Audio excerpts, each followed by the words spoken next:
Okay, so we are going to continue now with our next speaker, Pablo Lecumberri. He's the co-founder of Mobalsys, where he works as a lead software engineer.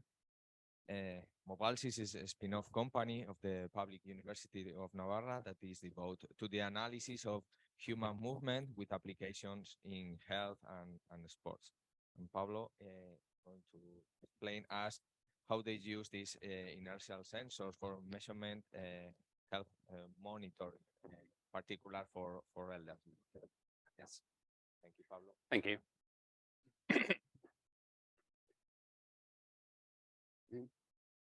Thank you, Carlos.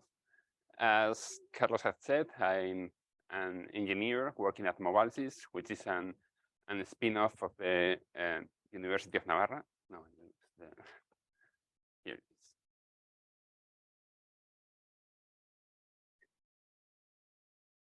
We founded the company 5 years ago. It was a collaboration between two research groups, one from the mathematics department and another one from the health science department.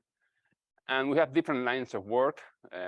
We have 4 main lines of work with geriatrics, ergonomy, sport, and neurorehabilitation. We don't make sensors. We buy them to a manufacturer. What we do is the signal processing that it's necessary to get the data from the sensors and then transform it into useful information for the practitioner, maybe the medical professional, the physiotherapist, or whoever is using our products. And today I would like to highlight how we view, how we approach our geriatrics products. Well, it's very light on the technical side. It will focus on the business side of the product. So first, I try to justify the need for our product in the geriatrics field. So this is the projection of the population of European population from now, or from 2019 up to or until 2050. And as you can see, there's a slight increase in the net population in the following years, and then it will start to decline. But overall, the population in Europe will vary very slightly. What is important here, what is really significant, is the change in the age stratification. The different age groups will vary very importantly. Perhaps it's not very clear in this graph, but if we see the relative increment in groups, we can see that the most important growth will be that of the very old people. Older people will grow, but more importantly, very old people above 85 years will double their numbers by 2050.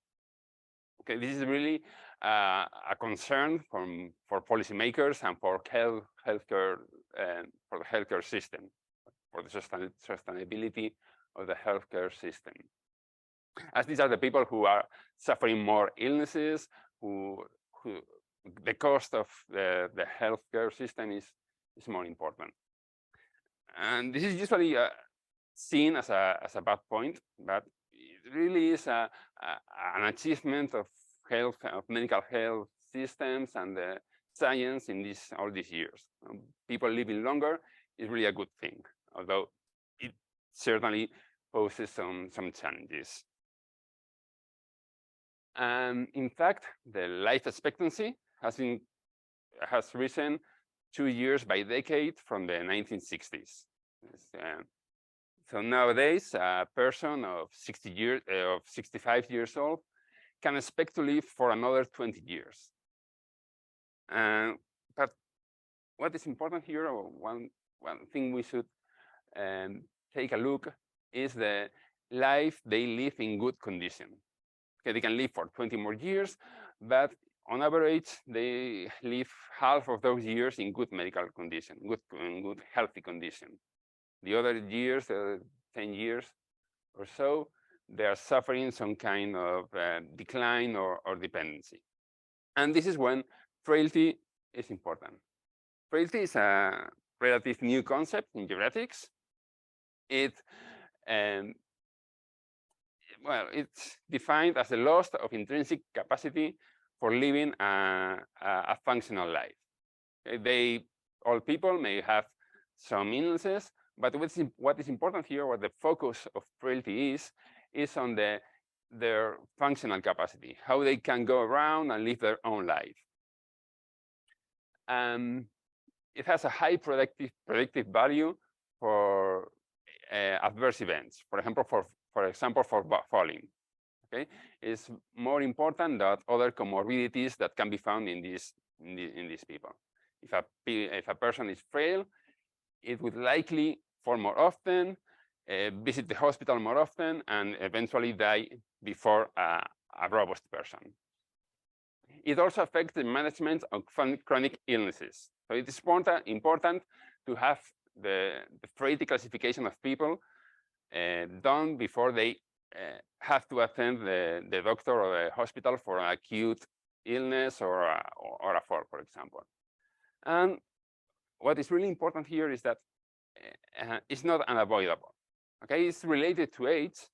Okay? It's something that happens to all people, but it can be reverted with a proper intervention, early intervention, with exercise, nutrition.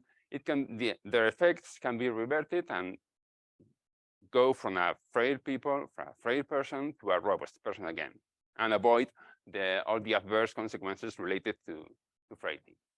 So there is an interest in detecting frailty in primary care centers. In fact, there is a national plan to detect frailty, and it's based on the opportunistic testing of people who goes to a primary care center. They may go for getting vaccinated, because they have a cold, or for whatever reason, and this plan calls for testing their functional capacity of these people when they are there. What we are interested here is in the frailty assessment, and this is done through the functional testing, usually for using the short physical performance battery, the SPPB test. Okay, this is a short test that is composed of 3 different tests.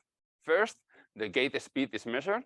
They walk through a 6-meter walkway, and with a stopwatch, you can measure the time it takes them to perform this walk, and then you have the gait speed.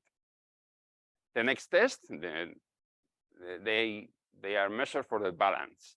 They have to stay in balance in the 3 different positions: feet together, feet apart, semi-tandem, and the practitioner, the medical doctor or nurse, measures the time it stays in balance with a maximum of 10 seconds.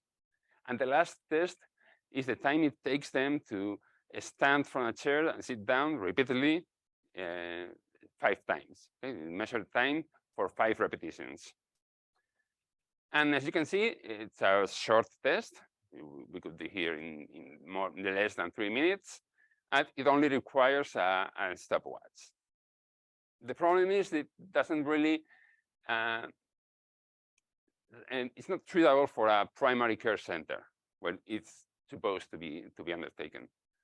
The reason for this is that, well, they have too much work to spend another 5 minutes with a patient to do this, to write down the results, put it down to a database, and store it for future reference. So it doesn't, unfortunately, it's not currently done as it should. So this is the need. Okay, we need to facilitate this process so that it can be done in a primary care center, and that is the need we perceived and we try to solve with inertial technology, which is what I'm going to try to describe very briefly. I'm getting into the technical details next. So what we use are inertial measurement units, or IMUs. And this has It's a sensor that is, when attached to an object frame, it gives us information about its movement, about an inertial reference frame. So if we put an inertial measurement unit on the rocket, it can give us the, acceleration and rate of turn of the rocket by using accelerometers and gyroscopes. And in fact, the desired information we usually want from an IMMU is the orientation and the relative position. The orientation can be obtained through the integration of the rate of turn given by the gyroscopes. It poses some problems, not as direct as it may seem, but it has been solved, so I won't go into much detail here. But let's go for a tour of the history of IMUs. The gyroscope was invented in the 19th century, and the first application for control an airplane was done in the 1914. This is a picture of the first demonstration of this device. And we have an engineer who is standing on the wing of a plane. And so it put it off balance. The pilot is holding his hands in the air, he's not touching the controls. And the device, based on a gyroscope, is what detects the off balance and counteract so that the plane stays in balance. And this technology was very successful in its time, and the military used it in the World War II to stabilize the trajectory of torpedoes and missiles. And what is interesting here is you can see that these devices are mostly mechanical. Okay, it's a rotating disc.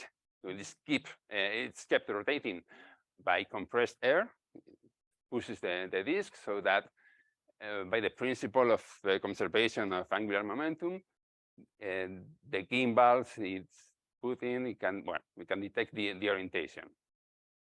And that's what made its principle, its functioning principle. Later on, these devices were further developed in the Apollo missions. They were also used for stabilization of the trajectory. And in fact, nowadays, they are a key part of unmanned aerial vehicles. IMUs are used in drones and just to keep them stable. Nowadays, after decades of developing microelectromechanic systems, we have very small IMUs. All the sensors are included in that. So you want in this little device, it's no bigger than a coin, very light, and they are very cheap. This IMU, I think it costs 100 euros or so.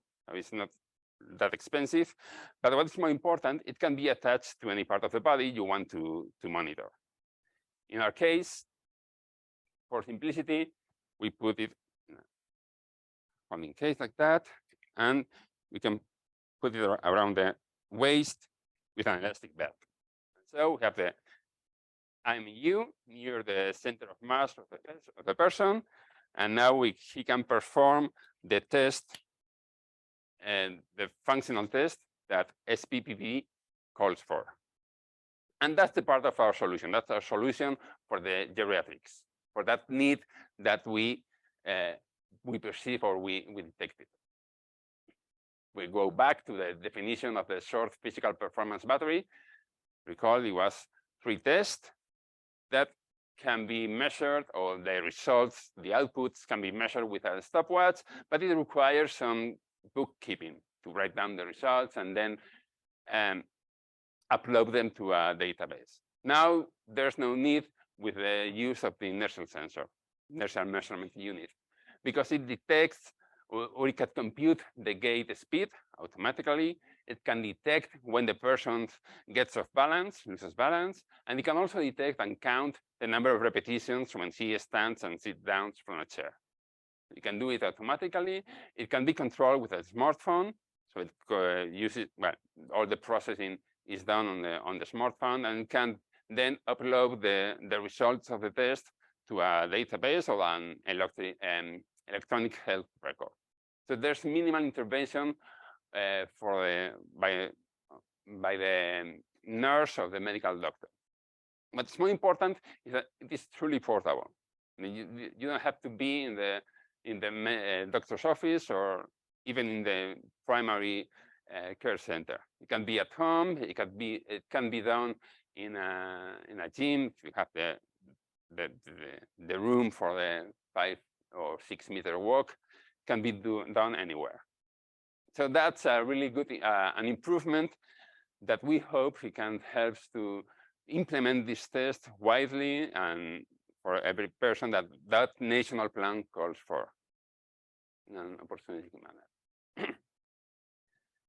Now, you may think that this is not really a big deal. I mean, inertial measurement units have a lot of research done into them. They are very powerful. And we use them just for detecting repetitions from standing and sitting from a chair. And it may be true, but you must bear in mind that what we have really in our hands is a small biomechanical laboratory. Okay, you have acceleration, rate of turn, and you can compute a lot of variables, biomechanical variables from those outputs. So it can be, now that you have the sensor on the back of the patient, walking down an aisle, you can compute many more variables from the sensors. And that's what we are doing now, and we hope to incorporate to our product. And why is this important? Well, there are a lot of, perhaps there are a lot of results related to gait analysis that are related to other illnesses. Perhaps the more striking is the results on dementia. And dementia is a major health problem around the world because it's very frequent. Once you reach an old age, the prevalence is very high. It has poor outcomes. It's not really a cure for it. You can delay its appearance or at least alleviate some of these symptoms. And it has very high cost, both economical and social. But it's key, as I have said, the early detection, because it allows an early intervention and that can delay the later stages of dementia. And there's also a long-standing evidence of gait abnormalities related to dementia. Okay, it's known that people with dementia have their gait altered in different ways, and with the use of biomechanical laboratories and expensive equipment, it has been quantified the way that dementia alters the gait of people. What is more important, it has been shown, it has been observed that the changes in gait appear long before the first medical symptoms of dementia. Okay. There has been a very big prospective studies with a lot of thousands of participants where they measure the gait with, as I said, in biomechanical laboratories. They measure the gait at the start of the study and then follow up their progression. Some of them had dementia, some of them didn't have. They compared the gait results at the start of the study of the people who had dementia with those who didn't develop dementia. And what they found was that there are some variables that were altered, some variables, kinematic variables describing gait that were altered before the appearance of dementia. Some of them could be, some of the changes could be observed even 7 years before the onset of dementia. So, for example, you have a low gait speed, or perhaps more important, your gait speed declined over years in a continuous way. The hazard ratio, the risk of suffering dementia later on in your life, was 7 times the hazard you have if you didn't experience that that decrease in the gait speed. And these are our variables that can be measured with an inertial measurement unit. You can put it on your back or even on your feet, walk for 6 meters or 10 meters, and you obtain these variables. So what we try to do now is, well, you have to measure the gait speed of people for detecting frailty, and that's very important. Okay? You have to do that because that's what will prevent those people or will allow to detect frailty in those people before it's too late, and perhaps design an intervention with exercise and nutrition to prevent the decline of those people. But at the same time, you can measure those variables and detect the risk of suffering dementia. Okay, it's not a diagnostic tool, not yet. It's just the risk of suffering dementia later on. And you can program some stimulation before the illness appears. And that's what we propose for the geriatrics field and what I wanted to talk about. So thank you very much. If you have any questions, I'll be happy to answer.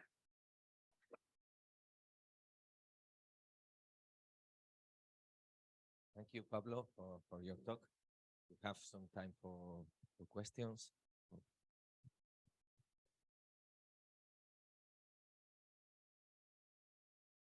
You just mentioned that the gait speed is related with dementia. Mm. Okay. It is the decline of the gait speed and, well, the physical ability the cause of dementia, or is the developing of dementia the cause of the decline in the physical state? It's a very good question. It's usually that, I mean, it's not that gait or decline in physical condition causes dementia, but there is some interrelation between both of them. In fact, there has been some research done as to why gait declines or deteriorates with dementia. And the reason for that is that gait is a complex process that receives inputs from many systems, also from higher order cognitive systems. And they share some neural pathways. So when one of those systems is affected, for example, for dementia, gait is naturally affected also because they share the pathways. But I don't think that it can be said that the deterioration, physical decline can cause dementia. It's just that they are interrelated. You're welcome. I have a small question for you. Congratulations for the speech and the product. I think it's very interesting. I work in the medical field in 3 hospitals here in Paris and in Finland. Another one, and I work with geriatric patients, mainly from Parkinson and Alzheimer, also arthroplasty when they have total hip arthroplasty replacement. For these patients, when it's a geriatric patient, it is older than 65 or 75 nowadays.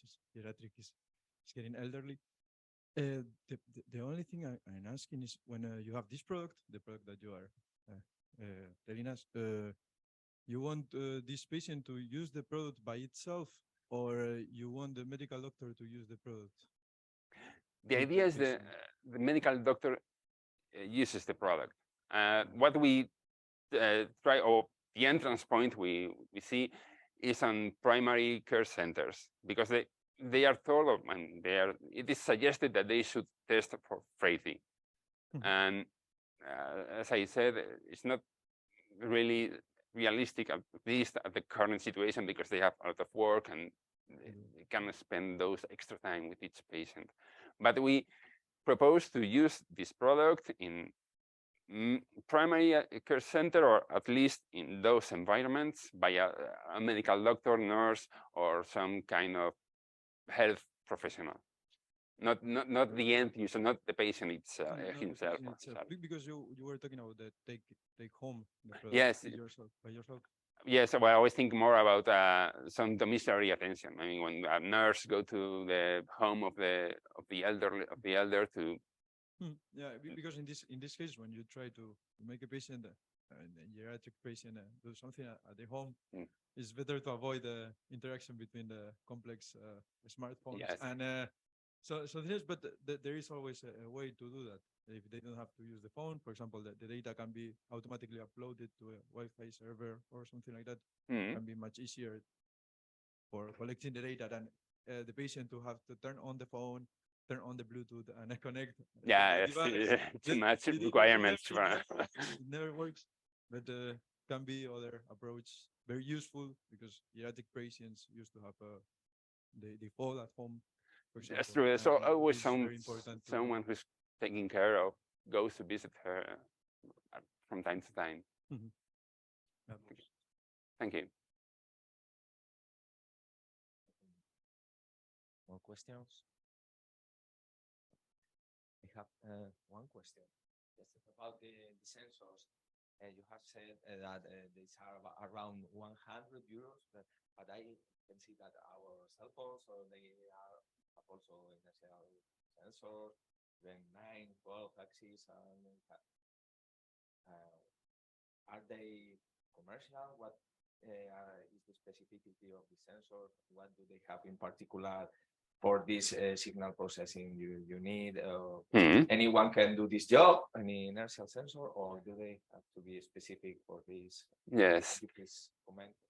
Well, the main difference between the sensors we are having a smartphone and the ones in that IMU is the accuracy of the gyroscope. Not accuracy, but bias stability of the gyroscope. I said that one of the desired outputs from the IMUs is the orientation of that object frame with respect to the inertial frame. You can know how the IMU is positioned or oriented in every time instant. And the gyroscope is critical for that output. Once you have to integrate, briefly, you have to integrate the rate of turn to get the angle. Okay, if the bias is not stable or changes, there appears some drift in that angle, and you have to correct for that drift. You can apply Kalman filtering, complementary filter to incorporate additional information and then correct the drift. And perhaps the good part about this sensor is that it incorporates that processing. You have to do that yourself, although it's not really difficult. You can do it and perhaps use another constraints from the application you are applying it to. But so I would say that the key difference between this sensor and the one you have in your smartphone is the gyroscope bias, and that it provides you the output you need. You don't have to implement the Kalman filter yourself. Thank you. Any other question? Okay, so thanks, Pablo. Thank you. For the presentation.